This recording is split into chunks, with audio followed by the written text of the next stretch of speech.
Guys, so bagong gising lang ako niyan ha. Actually kanina pa ako gising, nanood lang ako ng laban ni Casimiro. Co-main event niya yung Pinoy, si Vince Paras, galing.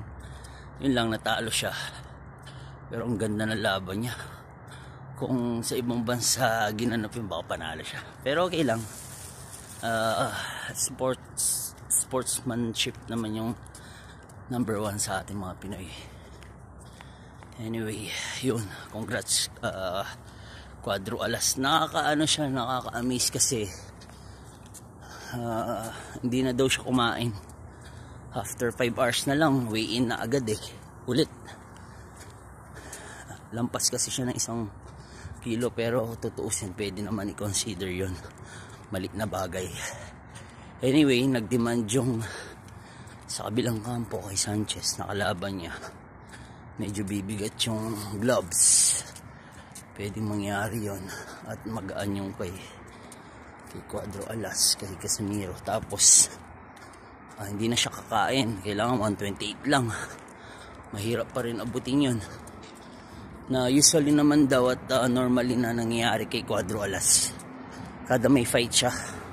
At sabi din niya sa interview, hindi naman daw title fight, pero nag-apologize siya sa manager niya. Siyempre, biriin mo, main event siya kahit sabihin mo lang hindi ano yun, title fight. Lahat ginastusan, daming mga proseso yan. Ilang medical sila, ilang beses na nag-medical after tsaka before the fight.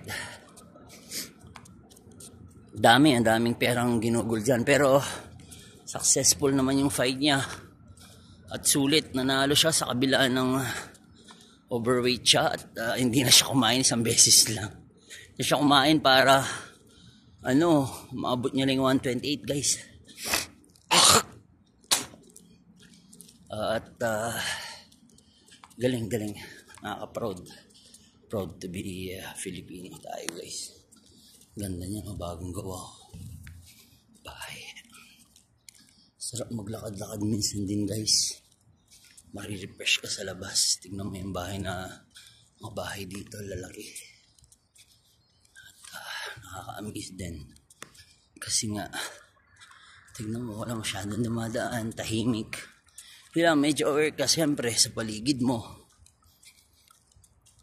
Lalo naman ganitong never akong maglakad mag-isa actually.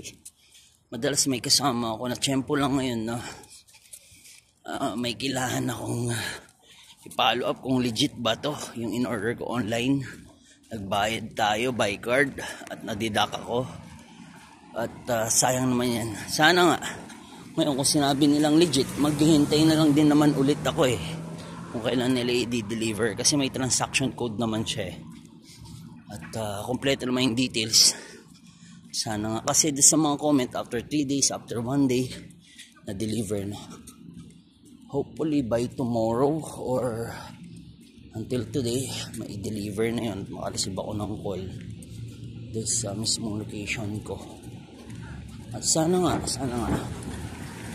legit siya. Mga school nila dito guys, ganyan ang itsura. Ganyan. May taas ang bakod.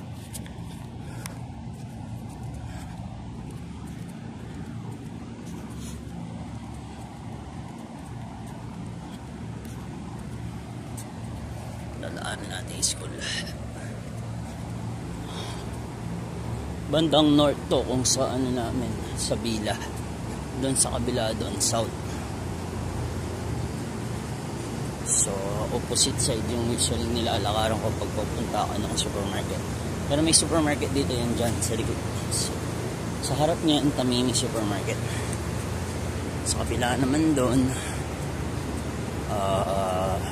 Hyper Panda.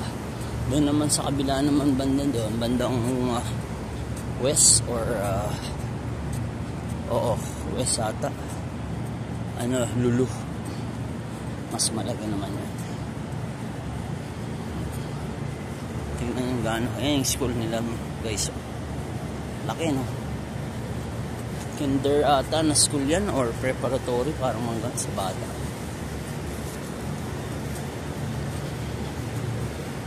At dito tayo ngayon. Lalakad guys. Dahil mga school bus. So mga estudyante siguro pag pinipick up sila. Dito sundo, cover na yung bahay guys. Bahay lang yan guys. Sa likod niya, ng gilid niya, sa harap niyan, mga bakante pa, tsaka mga establishmentong ginagawa. Parang ano, itong lugar na to,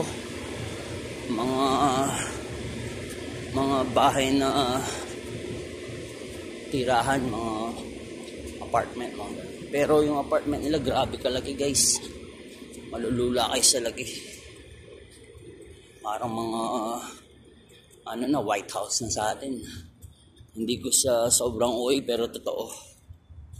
Mga bahay nila dito, milyonaryo na sa atin. Sa kanila, ordinaryong bahay lang yung mga ganyan. 3-story building. Normal yung bahay nilang ganyan. Ayan yung jewelry na pupuntahan natin. Sa harap niyan yung mga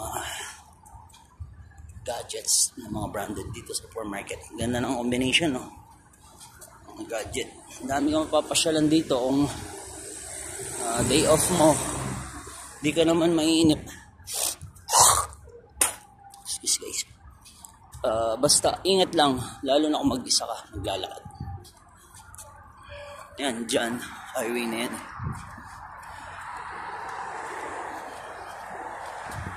Ingat na lang, and God bless po sa lahat. Malapit na rin naman ako sa pupuntahan ko. Kanina dito na ako, kaya lang sa harap tayo mismo maglakad.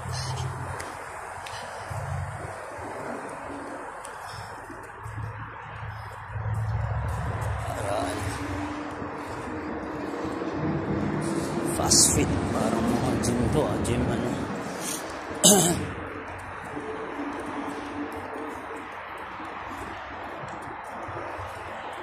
Sa harap tayo mismo dumaan. Actually, dito na lang tayo, ganun din naman. Dito na tayo dumaan.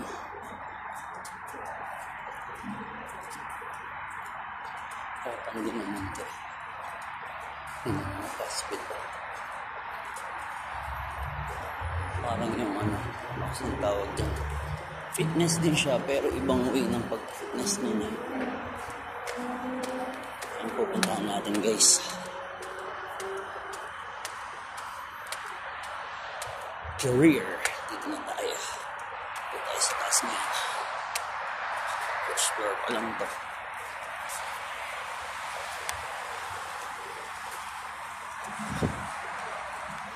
Tingnan natin kung sana legit, sana po legit ito. Ito yung order ko. Ingat po and God bless. Dito na ako sa